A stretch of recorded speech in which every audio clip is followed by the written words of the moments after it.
Good evening, everybody. This is Shahid Rahman, the Executive Director of American Muslim Institution. We're so glad that you're all able to join us this evening. We have a fantastic program and a very relevant program planned for you all today. This year, we've been gripped by the turbulent year of COVID-19, but we've also seen the tensions, racial tensions flare up throughout the country. It's gripped our headlines and caused a great deal of tumult.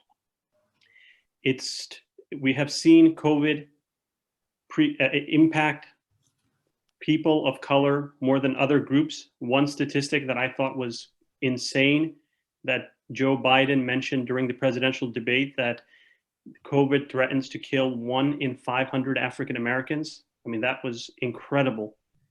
We have seen systematic issues related to racial injustice throughout this country, resulting in some high-profile deaths, including that of George Floyd, Breonna Taylor, and Ahmaud Arbery.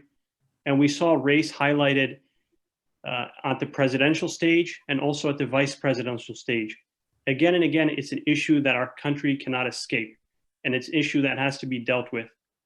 Over the course of the last 6 months, we've had many discussions on what we as a faith community can do to address the issue. We've had conversations with Pastor Willie Barber and other clerics to discuss our roles in this epidemic. Our last conversation was actually with journalists and media personalities discussing the role the media plays in shifting activism and shifting the perspective on protesters or activists or Black Lives Matters participants. I think everyone in society has a role to play.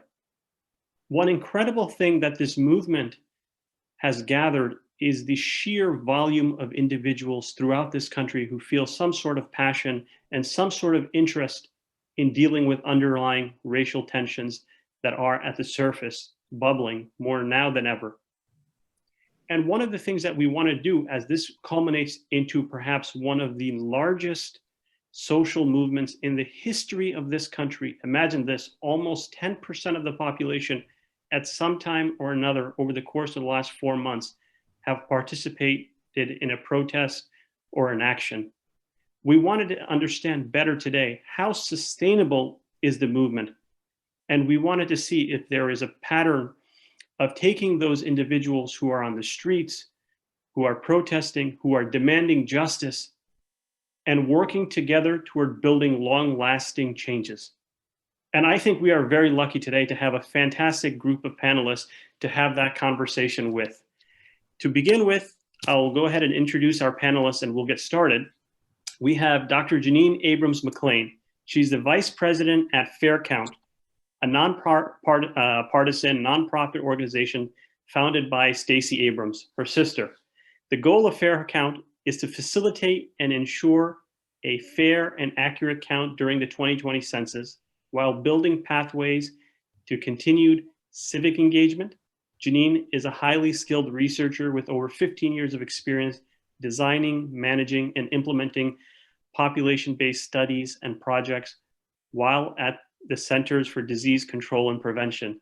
She applied for expertise in computational biology and population research to advance the public health initiatives. She has extensive project management experience as well as community organizing. In addition to her work in public health, she's passionate about finding creative ways to tackle community-based issues, dealing with strategic planning and innovative ideas. Good afternoon, Dr. McLean. Nice to have you. Thank you. It's a pleasure to be here. Well, I feel that the CDC is probably missing you these days. You guys are you were there, but they're on the news quite a bit. I'm fighting the good fight here, so we're good. Fantastic. Okay, let's get started with Mr. Ed Reed, who is a Virginia native with over a decade of experience in state, federal politics, nonprofit organization, and state government. Ed currently serves as the program director at Fair Count based in Atlanta, Georgia. At Fair Count, he is the staff liaison for the Black Men Count initiative. He cultivates relationships between Fair Count and community-based partners and supervises the faith, technology, and field program. Ed served as a chief of staff in the Virginia Lieutenant Governor's office, where he was the first African American in Virginia's history to serve in that role. Previously, he served as a legislative staffer in the Virginia House of Delegates and the Senate of Virginia, respectively. Ed graduated from Hampton University with a BS in business management and later completed the Minority Political Leadership Institute at Virginia Commonwealth University. Hey, Ed, how are you? Doing well. Thank you so much for the invitation. Thank you for inviting Faircount to be a part of this program this evening. We're looking forward to the dialogue. Fantastic. We're very excited to learn about what you're doing to engage African American men. I know that's your particular project you're working on. I've heard so much about it. Absolutely. Next, we have Pastor Barber, Pastor Bo Barber, who's become quite the friend of mine. We met about 6 months ago, and we have been working together nonstop. We hope to share some of the work we've been working on today with all of you.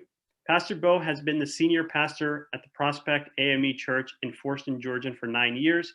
He also serves as the current Associate Southwest Conference DMC Commissioner, State of Georgia, 6th Episcopal District. Pastor Barber attended LaGrange College, where he received his bachelor's degree, and the University of Georgia and Emory University for graduate studies. Pastor Bo, nice to have you. Thank you so much. I'm glad to be here, and it is a pleasure to be among so many distinguished individuals. And I would be remiss if I did not say that I'm also the liaison for Bishop Reginald T. Jackson, the presiding prelate of the 6th Episcopal District of the African Methodist Episcopal Church.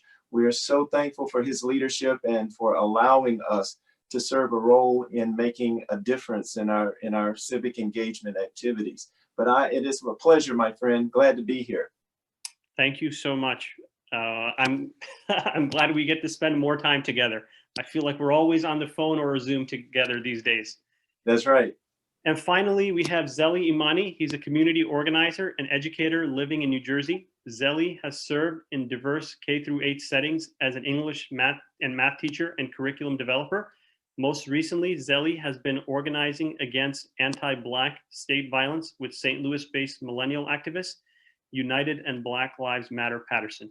He's also a co-founder of the Black Liberation Collective, a collective consisting of Black students who are dedicated to transforming institutions of higher education through unity, coalition building, direct action, and political education, and that has initiated #Students Blackout movement across campuses in the US and Canada. So for those of you that are not familiar with Zeli, you should definitely follow him on Twitter. He has fantastic tweets that are typically getting tons and tons of traction. And he's doing a lot of community work based out of Patterson, but the impact is felt all throughout the country. Thank you, Zeli, for being here. No, thank you for the invitation. I'm glad to be here. Fantastic. So we'll get started.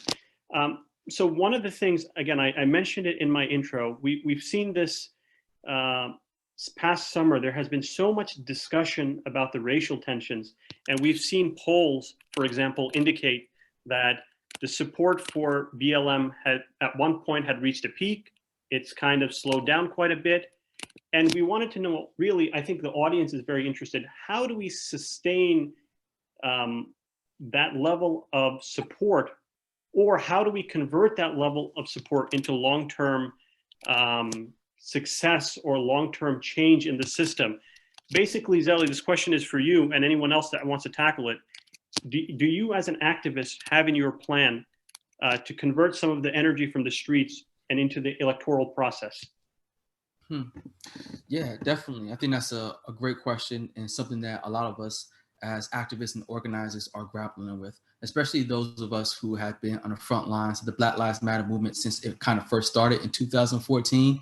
We've seen that it operated in these different waves, right? We've seen a wave when Trayvon Martin was brutally killed and the non-guilty verdict of George Zimmerman. We saw another wave with the death of Mike Brown on August 2014 in Ferguson, Missouri, and then another wave with Freddie Gray, another wave with Sandra. And after all these waves, it went back down, and then there was like another wave, you know, with Philando Castile and Alton Sterling in 2016, and then like another wave what we're seeing right now. But one of the things I always keep constantly trying to tell people is that freedom is the constant struggle, and that even though we may not necessarily see, you know, things happening on television, organizing is still happening, and the movement is still building, and the ideas that we are talking about starts to like, we planted it and it starts to grow, right? So ideas that we started saying maybe in 2014, 2015 about abolition, about defunding, or even about canceling student debt, it wasn't taken as seriously, they thought as like completely radical. But now in this current iteration, people are a little more taking it a little more seriously. So it makes me wonder what is going to happen, you know, in 2 years from now, when even more people will say, you know what, enough is enough. Let's go towards the abolition of police instead of doing the same thing that we have been doing for, you know, decades and generations of now. And I think the key part of this is the differentiation of mobilization and organization, and that we as community activists, we need to not focus so much on mobilizing people for this one event or this one protest or this one rally, but how can we continue to organize people and bring them into the movement so that they can feel as if they are part of the Black Lives Matter movement, and not just say, oh, those are the Black Lives Matter activists over there, but consider themselves as a Black Lives Matter participant as well. So I will kick that to one of the other panelists, but is there a plan to engage the individuals who are on the streets and get them involved in the electoral process? I'm happy to kind of chime in there. You know, one of the things that we saw at Fair Count is as a civic, relatively newer nonprofit on the scene, right? Founded last March, again, by leader Stacey Abrams, with the initial Georgia footprint and then expanded nationally with a bunch of our partnerships and initiatives. But at the top of the summer, you know, we of course focused on getting communities counted.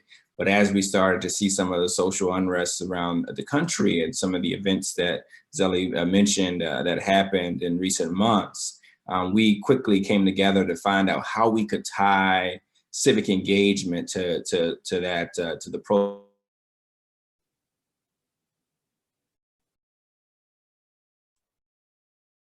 I think we lost Ed. Is it just? We lost. We were Oh, there you are. able to mobilize folks on virtually, and what we found is there was a large connection between the protests, but also to civic engagement. And people were generally interested in being involved in the civic engagement piece. And so we continue to have those conversations. And at Fair Count, we're looking to sort of create.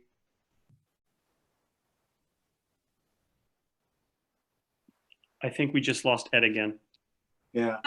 So one thing I'll say, just to piggyback on that, and some of the stuff that we may have missed. Sorry, Ed, you kind of cut out there for a little bit, but you know, the groups that you see when you look at Black Lives Matter, when you look at the allies that are joining the Black Lives Matter movement, when you look at what I like to call the, you know, well, call it social unrest, call it the, you know, the uprising, call it whatever you want to. These are communities that have been marginalized and disenfranchised and underrepresented. These are the same communities that we are fighting to get counted in the census. These are the same communities that we are fighting to get their voices heard at the ballot box. And so one of the things that we are invested in is long-term power building in these communities, to not just let it be a flash in the pan when something is getting people excited, but to really provide, and the work that Ed is doing and our team on the, you know, our organizers on the ground, is to really provide the resources and the education that people need so that, you know, God willing, we won't have to have another, you know, another Trayvon Martin. We won't have to have another Sandra Bland, you know, another Breonna Taylor, but we can still keep that same energy so that folks know that, hey, if you want to see the change, you need to be seen and you need to be heard, and you can't just do it for the big things. You have to have continuous civic engagement in your communities, and that every little thing that you do will help bring us to these goals that we have into fruition. Well, I couldn't agree more. I couldn't agree with that more. And that I'm excited to hear that from across the spectrum of our panel that the theme is somewhat the same, that we have to migrate from one stage in an event to the next stage. And I think that there is a misconception sometimes in America when we look at the events that are taking place. We often see activity, but instead of it migrating from an event to a movement, it remains an event. And unfortunately with events, its shelf life is limited. Every day that goes by where new news hits the airwaves and within social media and within the media in general, that is another day that the core message of what could be a movement is often lost. So we have to be really careful about what we call a movement and what actually is an event, because in that, those who are shaping a narrative away from the core of what we are all trying to achieve, they will use that moment to run out the clock, so to speak. And I really believe that at this point, in a very reactionary society, we have to think about how do we continue the migration from an event to conversations with a greater and larger part of the community, and that voice moving from the community to a place at the table to actually shape policy. Because if we don't shape policy, then we will continue to see the hidden roadblocks continue to fly up in front of those who are fighting for change. For example, if we want a place at the table, we have to begin to become the architects of the table itself. And what that means is to take people like Zeli, people like Ed, people like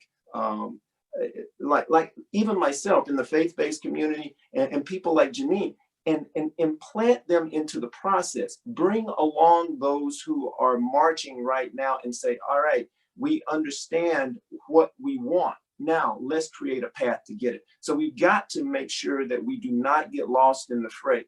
If we go back in the history of movements in this country, especially civil movements, it is never the intent to march on the streets forever. The intent is to go from the streets to a conversation, from the conversation, then to policy change. And I think people are getting real weary of the conversation piece right now. And so we gotta make sure that we connect those dots. One area that I think everyone in this room has in common, or this virtual room, is your work, especially your pronounced work and work with the census. Actually, all of you are very involved in that. And there's been a flurry of news. And for those of you that do not know, who are watching either on Facebook Live or on Zoom, the census is the greatest non-wartime mobilization of US resources to engage Americans and non-Americans, everyone in this country, to have a better understanding of who is here and how to allocate resources. And all of you are very, very active in this effort. And I really wanted to start with Dr. McLean to get some feedback. I know in the last census, something like the Latinx community and the African-American community were severely underrepresented, especially in places like Georgia and other places. What can we do? What should be done? What are some of these challenges you guys are facing, especially now during COVID? And especially with this administration, I think some deadlines are changing every day. So we'll hand it over to you first, Dr. McLean. Thank you. So, the census was supposed to end July 31st, but because of the pandemic, it was extended until October 31st. And then it was retracted or shortened until September 30th. And then last week it was extended again. And then today we're still based on a Supreme Court ruling, we are uncertain about what's going to happen. I don't want, for everybody listening here, if you haven't done the census, or if you know someone who hasn't done it, don't worry about the dates. Even if it ends in 5 minutes, you still have 5 minutes to do it. And so our message is all of this is going back and forth, but it's not over until it's over. And we need to get counted because, as you said, in 2010, nearly 4 million Black people were missed in the census. And I think the number is comparable for the Latinx community. Black men were one of the most undercounted groups in the 2010 census, and Ed can definitely speak to that, with some age groups being undercounted by 10%. Going before the pandemic, because when I talk about this, I prior to getting here, I worked at the CDC. I see the fact we're dealing with two pandemics. We're dealing with the pandemic of the COVID-19 virus that is also disproportionately impacting Black and brown communities. But we're also dealing with a long-standing, long-surviving virus in this country of systemic racism. And if you want to have an impact on both of those pandemics, then you need to, one, be counted in the census, because when you aren't counted, you don't count. The money that should be coming to your communities gets shifted to communities that have been counted. And so you're losing out on resources for schools, for education, for healthcare, for infrastructure. But then to fight the viral pandemic, you have to be counted because those funds are used for disaster recovery. And so as we are recovering from this pandemic well into 2021, the funds that will come to your community will be based on the count that we get today. And so if we don't get counted, if your community doesn't get counted, then your community won't get the resources that it needs to recover. And so if you want to fight both pandemics, the medicine that needs to be taken, and while we're waiting on the vaccine, take the census medicine, because it will give you the treatment that you need for us to get through this, the systemic racism disease, as well as COVID-19. So I just implore you, don't get caught up in the back and forth. Just do the census today and then tell 15 other people that you know to do it. Because usually we say, like, tell 2 other people, tell 15, 35. Tell everybody that you know to get counted today at my2020census.gov or by calling 1-844-330-2020. That's a fantastic plug. Ed, good to have you back. Maybe you could share some of the details on what you're doing specifically with Reach Out to African American Men, especially in the census.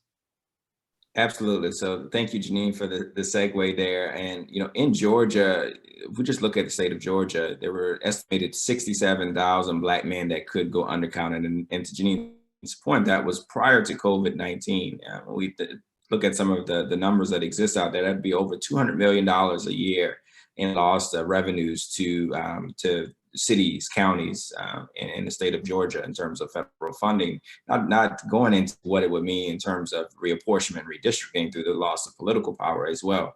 And so, Black Men Count is an initiative that was birthed out of Fair Count last May. We started as a small group of men, and Pastor Barber is a member of our Black Men Count Complete Count Committee. So thank him for the work that he's done across Georgia with that. But we expanded it to a national initiative, partnering with Sigma Pi Phi fraternity to make that a national initiative. And one of the things we quickly found out is that there were a lot of myths out there about what the census was not. People, particularly Black men, had their own idea about what the census was. They thought it was a need to count you because the government wanted to be all in your business to find out that everything was going on, but they didn't understand really the monetary benefits that existed, the political power that existed, the economic development opportunities that existed as a result of being counted in the census.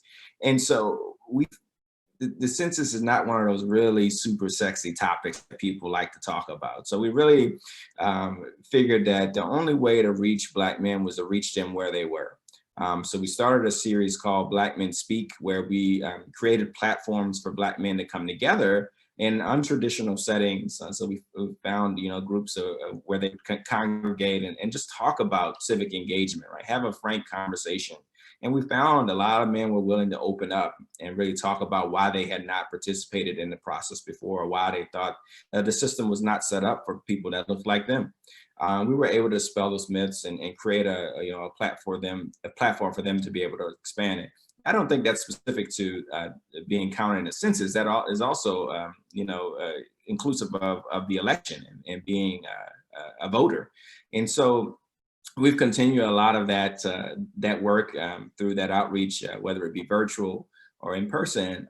We continue to reach Black men where they are. And there are a lot of stigmas out there around Black men, or Black men don't show up to vote and Black men aren't counted in the census. But I think 2020, we're going to change that and ensure that Black men are showing up for their communities through being counted in the census, but also showing up at the polls to make sure that their votes are cast as well.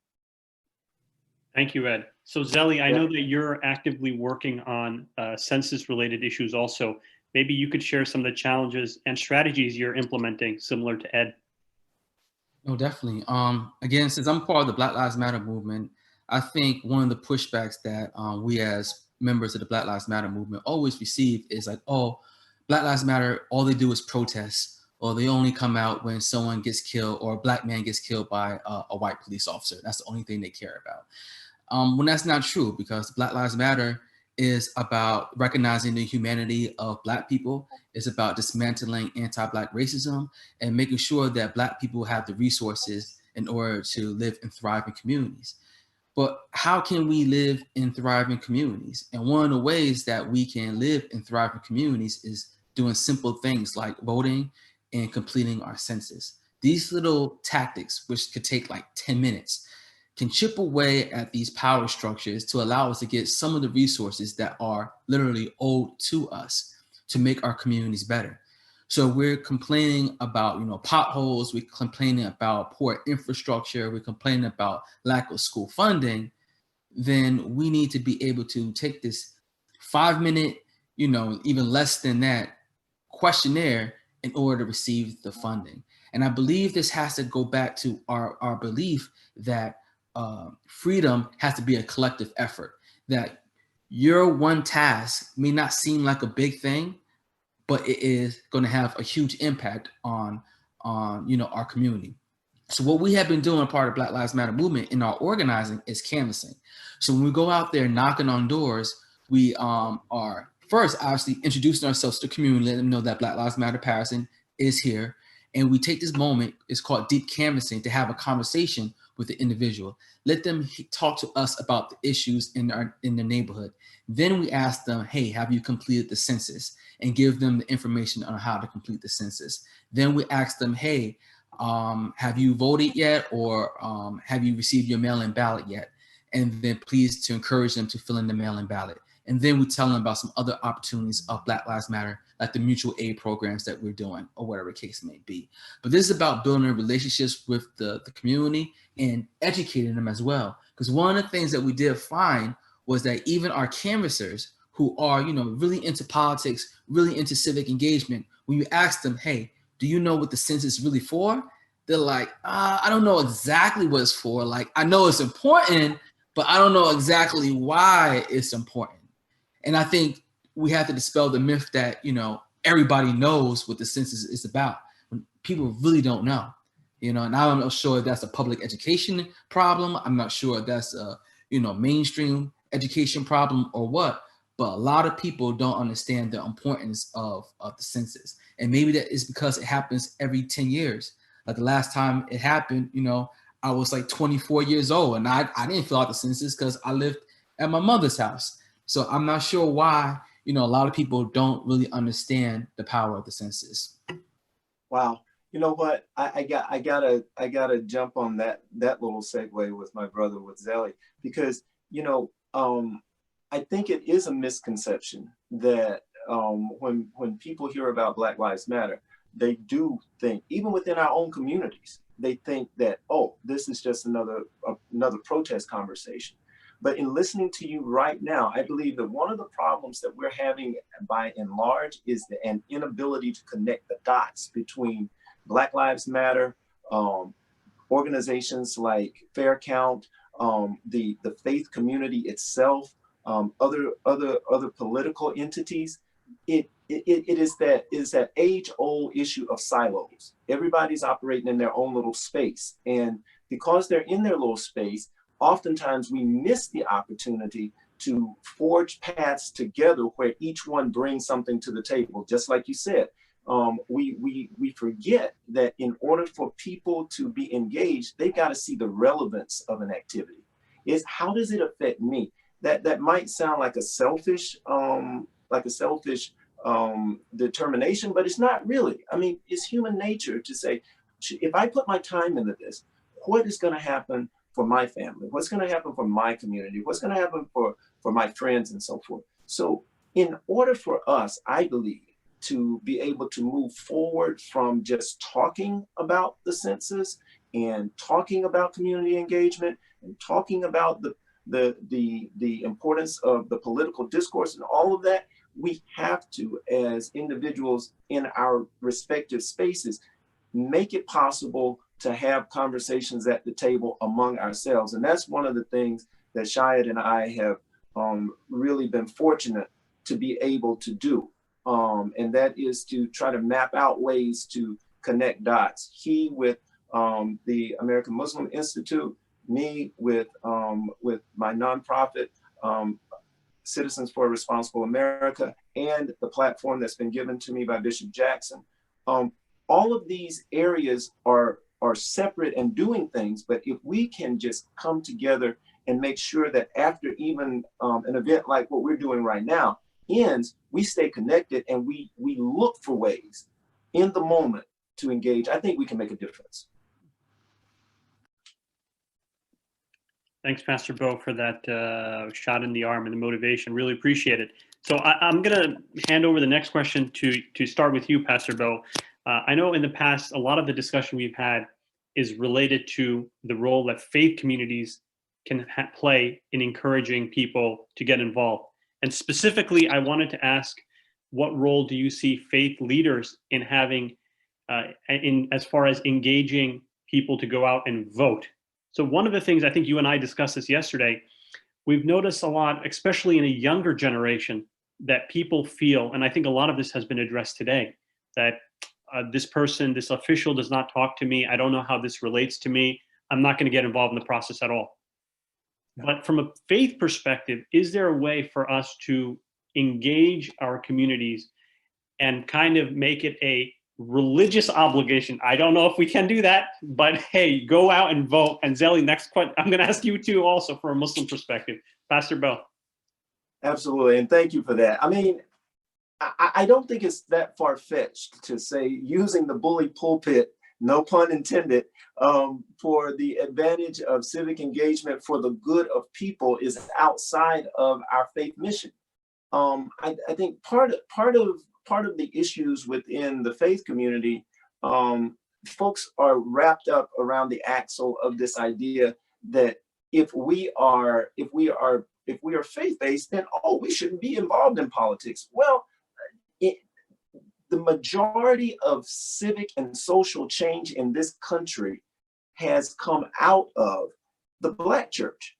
And for communities of color, we need to understand that we are advocating our duties by not talking not only to our congregations, but Bishop Jackson has made it clear through a series of plans that has been rolled out to over 534 African American for the AME Church, laid out on paper. But beyond that, even with our colleagues in different faiths, as we bridge gaps, we're trying to tell the story that there is no greater opportunity to move for social change than to operate within the army that we already have. And that means moving outside of our walls, outside of our parking lots, outside of our campuses, and not just talking to those who we are familiar with, but engage in our outreach ministries and say, not only are we interested in your spiritual well-being, we're interested in your physical well-being. And guess what? That includes things like voting. That includes things like being engaged in the social activity of the census. It includes all of these areas where our voices can be heard. It is not just a privilege or an option, but it's a necessity. And I think the faith communities can drive that message home by making it clear that it's not just about what you do on Sunday morning, but it's what you do every day. Zeli, would you like to share your perspective as a Muslim American? Yeah, definitely, sure. When COVID-19 was really at its height, right, in April, in the city of Patterson, we were still doing our mutual aid. We were still going out to restaurants, purchasing food from donations and delivering it to the seniors because they was the most vulnerable population. And if we, the city or the state, was telling our most vulnerable to stay inside their homes, how are they going to get their groceries? How are they going to get fed? So our mutual aid network, we pretty much took it upon ourselves to ensure their survival. But by doing that, we ourselves were putting ourselves at risk. We were putting our families at risk because we was going outside almost every day to feed 200 seniors and risking ourselves to be exposed. And as more and more people in my city was catching COVID-19 or sometimes even passing away from it, it got really, really scary, I know a lot of you maybe, when you was outside when you shouldn't have been and you got home and you coughed or you sneezed, you're like, oh, shoot, like, do I have it now? And sometimes I would literally lay in my bed and just like wonder, like, yo, Zeli, if you go back out tonight, there's a possibility that you may, catch this disease. And Zeli, if you catch the disease, there's a possibility that you may pass away with this. Can you make your peace with that? Can you make your peace with that? And I was able to make my peace with that because I kept thinking to myself as my faith that if I was to pass away and I was to meet my Lord, Allah, like face to face, and he asked me this question, like, Zeli, people were suffering, people were being oppressed. What did you do? Did you do your best to end it? Did you do your best to help people? I would be able to confidently say to him, yes, I did my best. I saw your people suffering and I did my best to help them. I saw, the planet hurting and I did my best to like fix things. And I can make peace with my conversation with Allah. And that was what able to allow me to wake up in the morning and continue to put myself into harm's way. And that's what allowed me to continue with this fight because the pandemic is still here. I know a lot of people may think it's not here, like maybe people in Florida may not think it's still here, but it is still existing. And that is what continues to motivate me to continue to knock on doors, continue to go outside, even though I know it's not safe. But if my actions of knocking on doors, encouraging people to do the census, encourage people to vote, feeding people, if that is making a difference, then I'm comfortable enough to do that because I know that I am being blessed.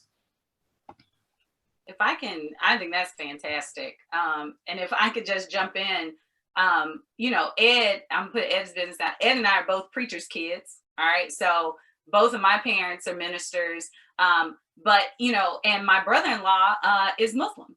And, so in our family, we know the role and the power that the faith community has in civic change and making civic change.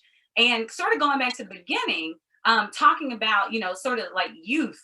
And I just want to, if there are any youth that are young adults watching this, when we started Fair Count, one of our first three pillars was the faith community, faith-based outreach, because we knew the importance of the faith community and getting the message out about the census. And now we're the message out about voting. And when we move into civic redistricting and other forms of civic engagement, the faith community is going to be one of the pillars that we lean on to make sure that we get that information out.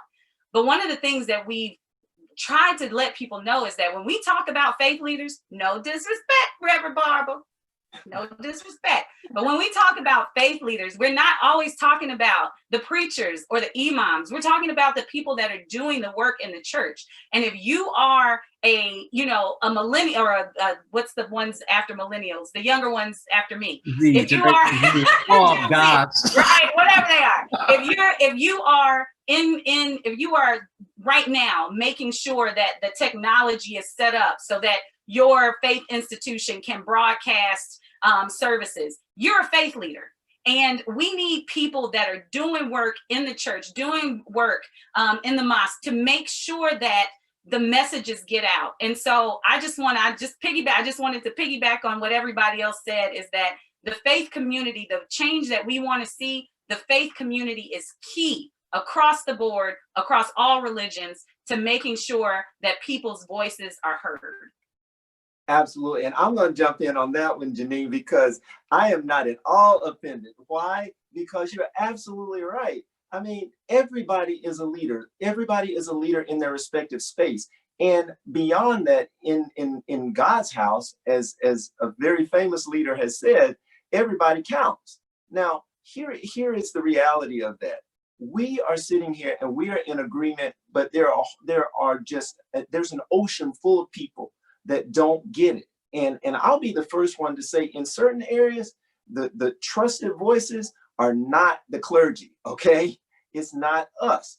And we need to understand that it's not a slight against the clergy or against organized religion or against the faith community itself, but it is simply that people who are not hearing our voice, they have not had the experience. Therefore, we need to connect beyond the walls of the church and talk to those folks who are respected voices, who are trusted voices.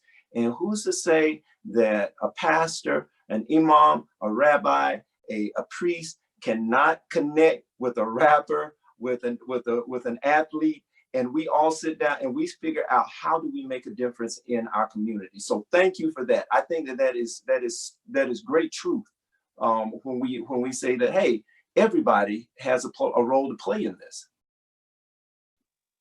Thank you, Pastor Bo. Ed, I'm going to put you on the spot as the son of a minister. Please feel free to share your thoughts on the issue. No, absolutely, definitely. So, son of a Baptist minister, I share a lot of the same sentiments that everybody else have kind of touched on here. And working at Fair Account in this role has really been some of the most impactful work that I've done in my career. And we work primarily in rural communities. And what we see is not a lot of infrastructure in terms of civic engagement or long-lasting civic engagement. And we are seeing people come together in sort of non-traditional ways in this period of COVID-19.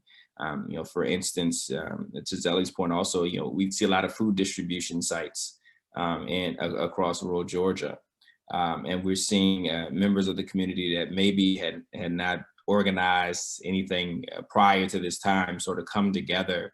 And some of them are faith leaders and some of them are not, but this is sort of their ministry. And that's when we talk about leaving the walls of the church. And so when people say, well, the church is closed because of COVID-19, well, the church is never closed, right? When we can get together and fellowship and worship and serve others, I think is.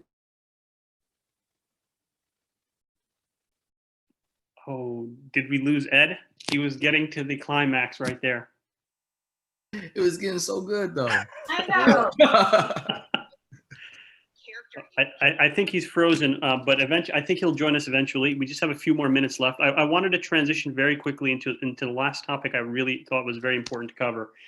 And it's both related to the census and both related to voting patterns.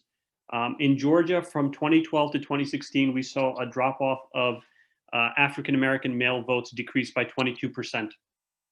And we notice, I think one of the stats Ed mentioned was something like 57,000 men, Black men, did not vote in the last census. Or is there some sort of correlation potentially between those two numbers?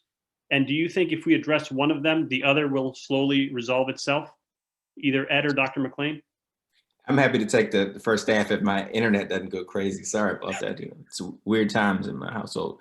But so 67,000 Black men were at risk, as a report by the Urban Institute for the 2020 census being undercounted. I do think there's a correlation because, when we talked about the events we were doing, the Black Men Speak event, so we did hear from people why there was such a huge distrust of the government or why they did not believe that being counted made a difference. So we talked about, Zeli talked about, people just having a real understanding or education about what the census means. And we tried to really break that down I laughed when you said potholes, because that was certainly one of the things we brought up a lot. But we talked about education funding really seemed to resonate well, right? How did where your kids go to school is impacted on your ability to be counted in the census. And so I do think there's a correlation between voting and being counted in the census. That sort of distrust of the government and people's they don't have a lot of faith in the system as it speaks. And so I think people are seeing the need to step up to the plate in 2020 with everything going on.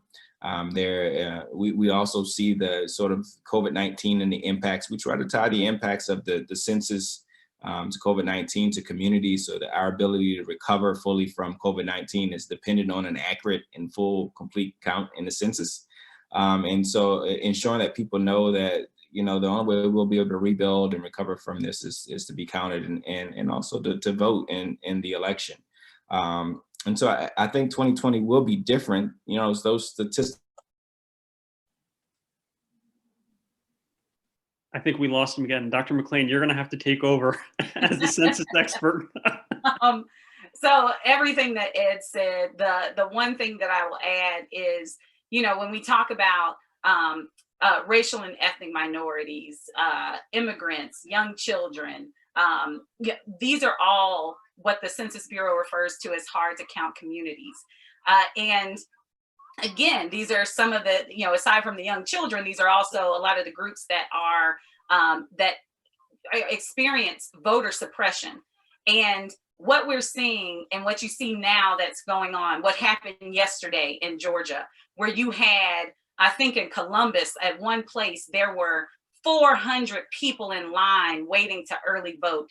When you have people, organizations running out of, not running out of funds because the census is supposed to end in July, and still finding a way to tie the census and into their voting efforts.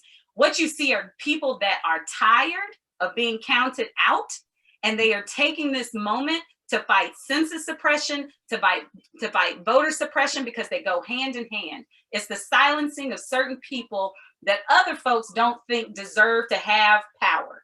And by making sure that people are counted in the census, by doing the work to encourage people to vote, and then going into something even more, right? After the voting's done, I try to tell people, we can focus on November 3rd, but if we're not counted in the census, all the power that we get to display on November 3rd will be ripped from our hands, because the census will determine our power for the next decade through redistricting, through reapportionment, how many seats go into Congress.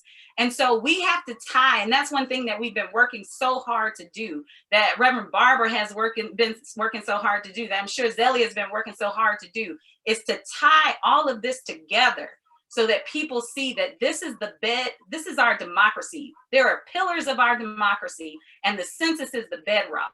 And if we aren't counted in the census, then voting fails, then redistricting fails, and everything that, not even our ancestors, everything that my parents fought for in the civil rights will be for naught, because we took our eye off the ball.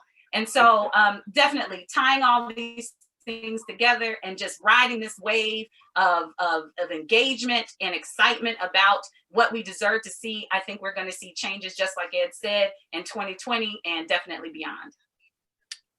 Thank you, Dr. McLean. Really appreciate those comments.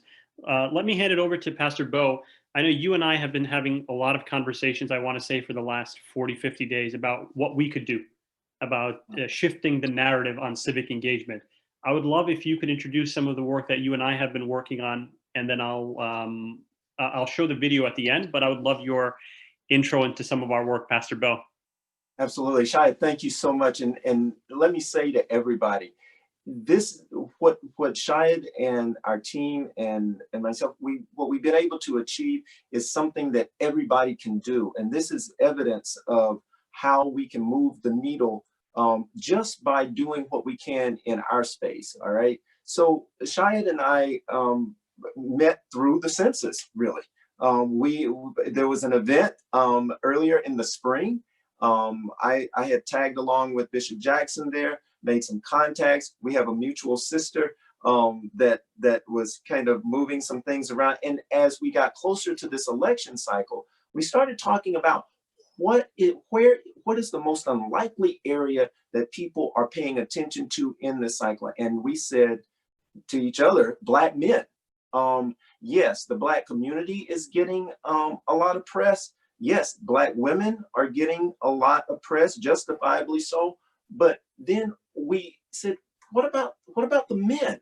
And why is it that we see such a lack of engagement? And we came to the conclusion that no one was really speaking to the Black male on the issues and in the areas and the arenas where we dwell, where there's common space, not just the academics, not just the athletes, not just the blue collar guys, not just the guys on the sidewalk, but what space can we find where everybody shares? So we put together a couple of campaigns to bring forward a conversation in short video clips that highlight how engagement in this process of civil engagement and the participation in not only the census, but also in voting and registration, how that impacts the Black male life and thus affects the Black community. So Shia is a resourceful guy. He came up with this team of young, creative people that put together all of the shiny, glossy stuff. And we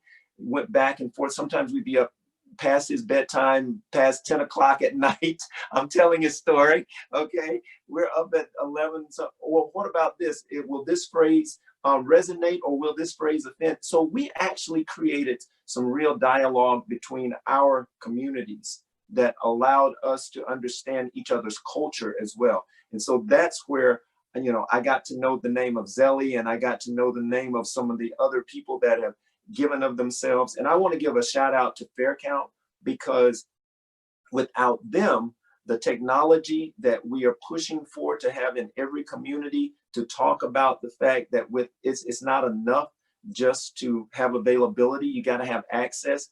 All of that investment that FairCount put into these rural communities in Georgia, that is going to play a big part in our ongoing plan. So I just want to, maybe that's a segue, Shahid. Our goal was to visually put out there a reason for Black men to know, not only do we see you, but we hear you, we are you. And we want you to know that we're speaking to the issues that are important to our lives, that keeping our lives. And so I'll turn it back over to you, and you can talk a little bit about our product, if you will. Thank you so much, Pastor Bill. I think for us, we realize that maybe, as you guys have mentioned throughout this program, sometimes faith leaders are not the right people to be the right messengers. And you need to find those community leaders and activists who have the ear of the people, especially the young folks. So we were very fortunate to have people like Zeli provide voiceovers. We had a couple of other rappers, someone named Trife Gangsta. We had my son and other individuals, people I have never actually heard of until then. But what I realized is there's so much enthusiasm on the ground to make this a reality. So whatever happens after November 3rd, I think this energy needs to be, it needs to continue and needs to be built upon, because I have never seen this type of working together before, and I'm very excited about it.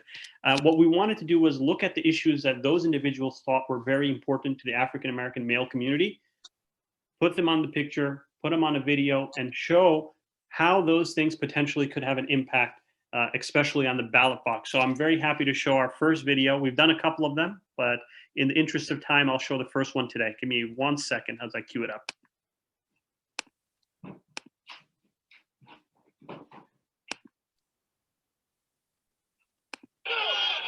Say their names.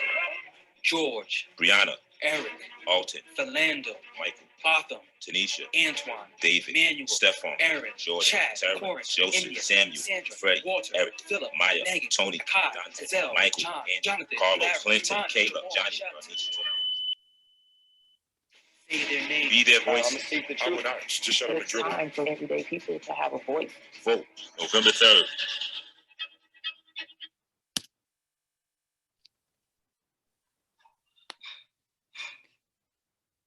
There you go, guys. I think those names are very impactful, and I learned from people like Zeli and others on the field that the call to action when you guys are out on the streets, it's actually their names.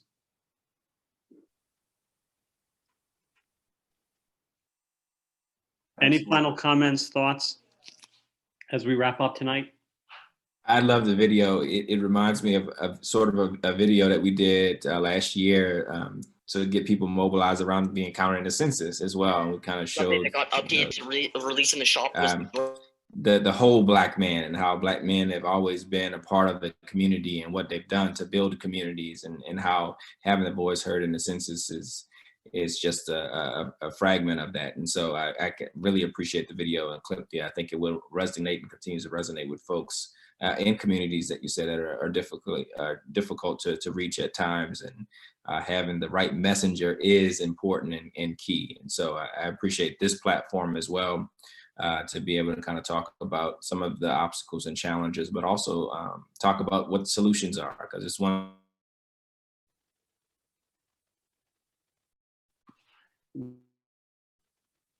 If Ed's internet did not disappear. Something just a hard.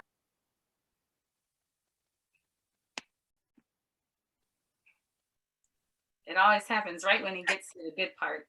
Oh, you're back, Ed. Finish up. Yeah, I don't know what you guys heard, but I'm just saying I'm just glad to be a part of this group, because this is a very solutions-oriented group that I think is tackling a lot of the problems that exist in our communities, and not just talking about the challenges that exist of today. So thank you for the platform, and kudos to everyone for the great work that they continue to do in their respective areas. Glad you could be here.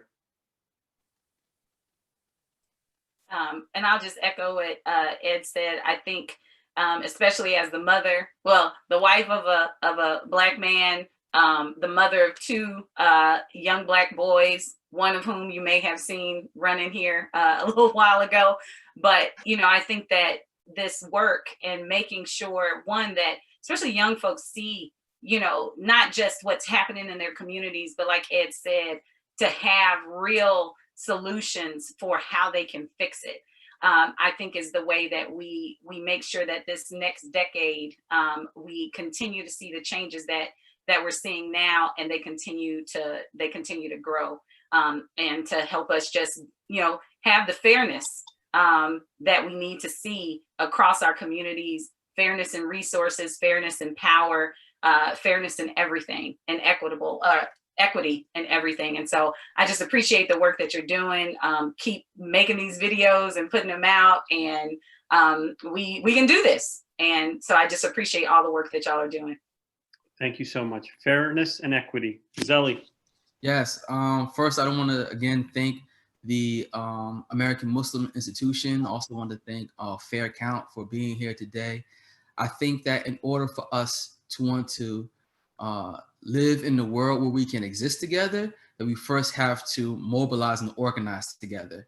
And I think this is the very first step, that a lot of us are organized by ourselves, but we'll be much stronger when we organize as a collective. And I think that's what we are doing today. And I think that's what the youth love to see and what everybody loves to see. I've been to lots of different rallies, whether it's Black Lives Matter rallies or Free Palestine rally. And when you go to like one of those type of rallies where it's majority Palestinian folks and they see other people there, they're like, wow, like you're here supporting us, that's great. And when you at a Black Lives Matter rally and you see folks of other ethnicities besides Black people, you feel stronger. You feel like, wow, I think this is something different. I really think that we can win. And I think that when we come together, that's the key, because that's where we all get that courage. That's where we all get that inspiration, and we all get that will to see it through. So more collaboration. Thank you, bro. Pastor Bo, we'll let you close it out.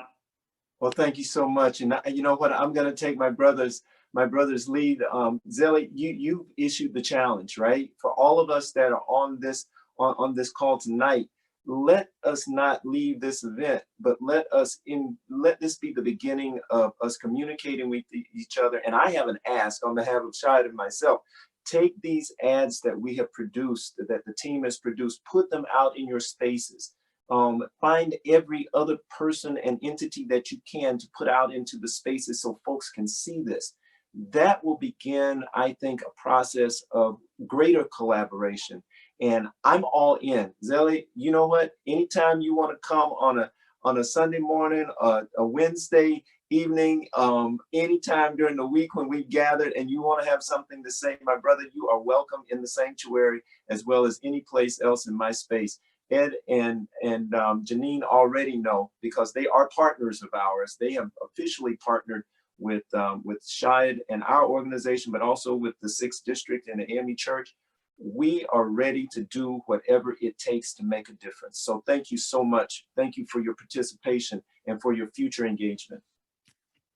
Thank you, everybody. On behalf of American Muslim Institution and myself, have a good night and looking forward to working together. For those at home, we look forward to seeing you again when we reveal our next video. Take care, guys. Bye-bye. Blessings.